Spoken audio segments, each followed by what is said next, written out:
અને સમાચાર પર વાત કરીશું જામનગરથી। જામનગરમાં વેસ્ટ એશિયામાં અમેરિકા અને ઈરાન વચ્ચે સર્જાયેલી તણાવપૂર્ણ પરિસ્થિતિને ધ્યાનમાં રાખી જામનગર જિલ્લાના દરિયાઈ વિસ્તારમાં સુરક્ષા વધુ મજબૂત બનાવવામાં આવી છે।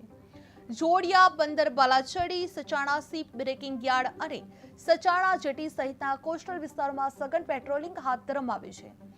એટીએસ અને મરીન ટાસ્ક ફોર્સના માર્ગદર્શન હેઠળ અમિત કુમાર વિશ્વકર્મા, એએમ મુનિયા અને એસજે પરમારના માર્ગદર્શન હેઠળ સંયુક્ત સઘન કોસ્ટલ પેટ્રોલિંગ યોજાયું હતું।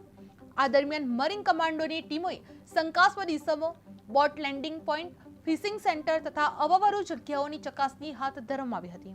દરિયાઈ સુરક્ષા મજબૂત બનાવવા માટે આ અભિયાન હાથ ધરાયું હોવાનું પણ અધિકારીઓ દ્વારા જાણવામાં આવ્યું હતું। જામનગરમાં સઘન કોસ્ટલ પેટ્રોલિંગ હાથ ધરાયું હતું, જેમાં દરિયાઈ સુરક્ષા વધારવામાં આવી હતી। જે મરીન કમાન્ડો દ્વારા ચેકિંગ પણ હાથ ધરવામાં આવ્યું હતું, જે શંકાસ્પદ બોટોની પણ તપાસ કરવામાં આવી હતી। જે એટીએસ સાથે સંયુક્ત કામગીરી હાથ ધરવામાં આવી હતી। જે મરીન કમાન્ડો દ્વારા દરિયાઈનું ચેકિંગ પણ હાથ ધરવામાં આવ્યું હતું, જે શંકાસ્પદ બોટોની પણ તપાસ હાથ કરવામાં આવી રહી હતી। જે વેસ્ટ એશિયામાં અમેરિકા અને ઈરાન વચ્ચે સર્જાયેલી તણાવપૂર્ણ પરિસ્થિતિને ધ્યાનમાં રાખી જામનગર જિલ્લાના દરિયાઈ વિસ્તારોમાં સુરક્ષા વધુ મજબૂત બનાવવામાં આવી હતી। જોડિયા બંદર, બાલાચડી, સચાણા શિપ બ્રેકિંગ યાર્ડ અને સચાણા જેટી સહિતના કોસ્ટલ વિસ્તારોમાં સઘન પેટ્રોલિંગ હાથ ધરવામાં આવ્યું હતું। એટીએસ અને મરીન ટાસ્ક ફોર્સના માર્ગદર્શન હેઠળ અમિત કુમાર વિશ્વકર્મા, એએમ મુનિયા અને એસજે પરમારના માર્ગદર્શન હેઠળ સંયુક્ત સઘન કોસ્ટલ પેટ્રોલિંગ યોજાયું હતું।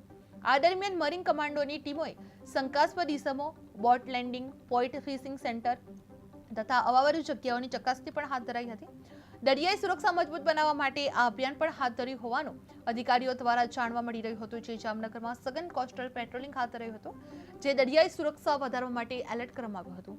મરીન કમાન્ડો દ્વારા પણ ચેકિંગ હાથ ધરાયું હતું, જેમાં શંકાસ્પદ બોટોની તપાસ હાથ ધરાઈ હતી। એટીએસ સાથે પણ સંયુક્ત કામગીરી હાથ ધરવામાં આવી હતી।